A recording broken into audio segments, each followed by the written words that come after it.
Bonjour à tous, très heureux de vous retrouver. Enfin. Ça fait très longtemps, beaucoup trop longtemps. D'ailleurs, je ne sais même pas ce que j'ai foutu de mon bouquin, moi. Si quelqu'un le sait, n'hésitez pas à me le dire. Tiens, ben il est là. Alors, nouvelle chronique dit aussi nouveau format. Eh bien oui, à partir de maintenant, avant chaque chronique, il y aura une énigme à deviner. Pour vous aider, plusieurs indices, mais qu'il faudra également déchiffrer. Bah oui, ce serait trop simple autrement. Il faudra attendre la fin de la chronique pour obtenir toutes les réponses. Le but, tout simplement découvrir ou redécouvrir l'histoire. L'énigme du jour porte sur un monument historique. D'abord, un indice général. Actualité oblige. Premier indice, je me situe sur une île. Deuxième indice, mon histoire débute dans un Paris médiéval. Troisième indice, je suis reclus dans ces hauteurs, défiguré mais doté d'un grand cœur. Quatrième indice, un soir d'avril, un ciel embrasé, une flèche qui s'effondre, le monde entier consterné. Réponse dans quelques minutes. En attendant, place à la chronique du jour qui est consacrée à l'abbaye millénaire Saint-Pierre de Maillezais. Au cœur du Moiret Poitevin, l'histoire de l'abbaye commence vers l'an 1000, lorsque des moines des fricheurs de Saint-Benoît s'établissent sur l'île de Maillezais. C'est grâce à l'initiative de la duchesse Emma d'Aquitaine que ce lieu devient un véritable monastère. Puis, soutenue par les généreuses donations des ducs d'Aquitaine, la nouvelle abbaye prend une place majeure dans le paysage spirituel et politique du Poitou.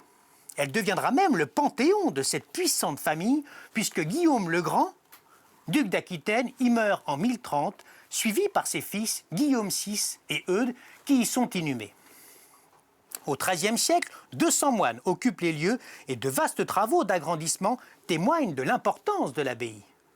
En 1317, c'est un tournant décisif. Le pape Jean XXII scinde le diocèse de Poitiers en 3 et Maillezais devient alors évêché. L'abbaye s'impose comme une citadelle spirituelle, mais aussi un foyer culturel majeur de la Renaissance.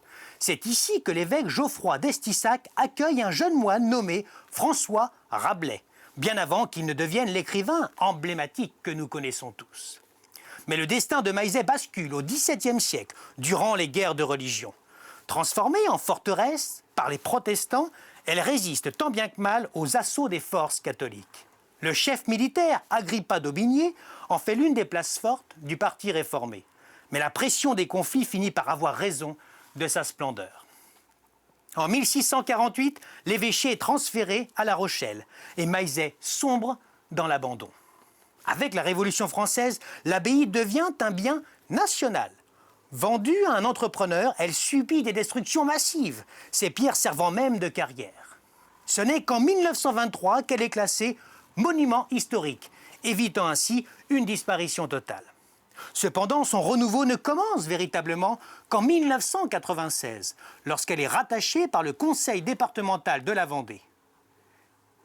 Depuis, restaurée et valorisée, l'abbaye de Maillezais s'élève à nouveau, témoignant d'un millénaire d'histoire tumultueuse et fascinante. On en revient à l'énigme du jour. Le monument historique à trouver était bien évidemment la cathédrale Notre-Dame de Paris. Oui, c'est bien sûr une île qu'elle se situe, l'île de la Cité, au cœur de Paris. Son histoire commence au Moyen-Âge, sa construction s'est étendue du XIIe au XIVe siècle. La première pierre est précisément posée en 1163 par le pape Alexandre III. Reclus dans ses hauteurs, c'est bien sûr Quasimodo, personnage tiré de l'œuvre magistrale de Victor Hugo, Notre-Dame de Paris. Et le soir d'avril, c'est celui du 15 de l'année 2019. Notre-Dame est en réparation depuis plusieurs mois. Lorsqu'un incendie se déclare, il emportera sa flèche, sa charpente et son toit. Après plusieurs années de travaux, la cérémonie de réouverture a eu lieu récemment, le 7 décembre dernier. La prochaine chronique sera consacrée à Marie de Beaucaire, une figure historique de la Vendée quelque peu oubliée. Allez, bonne semaine à tous. Mais d'ici là, n'oubliez pas, bah oui, on perd pas les bonnes habitudes. Vous allez beaucoup, mais alors beaucoup me manquer.